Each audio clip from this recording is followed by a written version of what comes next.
Corona रुग्णांची संख्या दिवसागणिक वाढत असल्याने प्रशासनाची चिंताही वाढली आहे। मात्र पुन्हा लॉकडाऊन केल्यास अगोदरच अडचणीमध्ये असलेली राज्याची अर्थव्यवस्था आणखीनच अडचणीमध्ये येण्याची भीती निर्माण झाली आहे। राज्यात लागू होणार कठोर निर्बंध, सार्वजनिक ठिकाणांवरची गर्दी कमी करणार, लॉकडाऊन नसेल पण निर्बंध कायम। वाढत्या कोरोना संसर्गाच्या पार्श्वभूमीवर राज्यात पुन्हा एकदा कडक निर्बंध लागू होणार आहेत।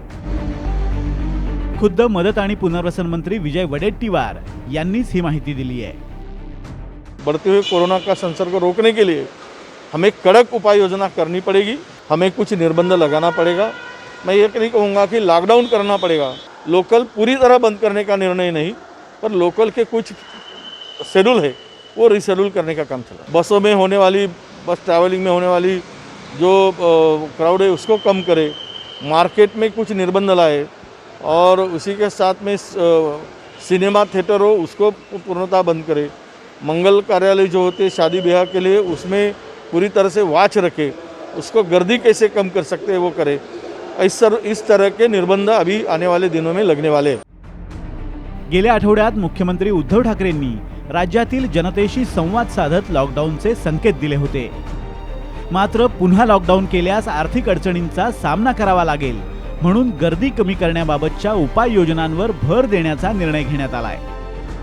त्या अनुषंगाने पुढील उपाययोजना करण्यात येणार आहेत। यापैकी प्रमुख उपाय म्हणजे मुंबईतील लोकलच्या फेऱ्या कमी केल्या जाणार आहेत। तसंच बाजारपेठा आणि सार्वजनिक बसेसमधील गर्दी नियंत्रणात आणण्यासाठी कडक उपाययोजना केल्या जातील। याशिवाय सिनेमा थिएटर्स पूर्णपणे बंद केली जातील। यासारख्या उपाययोजनांनंतरही कोरोना संसर्ग आटोक्यात न आल्यास दुसऱ्या टप्प्यात कोरोना नियंत्रणाचे अधिक कठोर उपाय राबवले जाण्याची शक्यता आहे। त्यामुळे वेळीच सावध व्हा आणि सार्वजनिक ठिकाणी वावरताना कोरोनाचे नियम पाळा। चंद्रपूरहून संजय तुमरामसह तुषार रुपनवर, साम टीव्ही, मुंबई।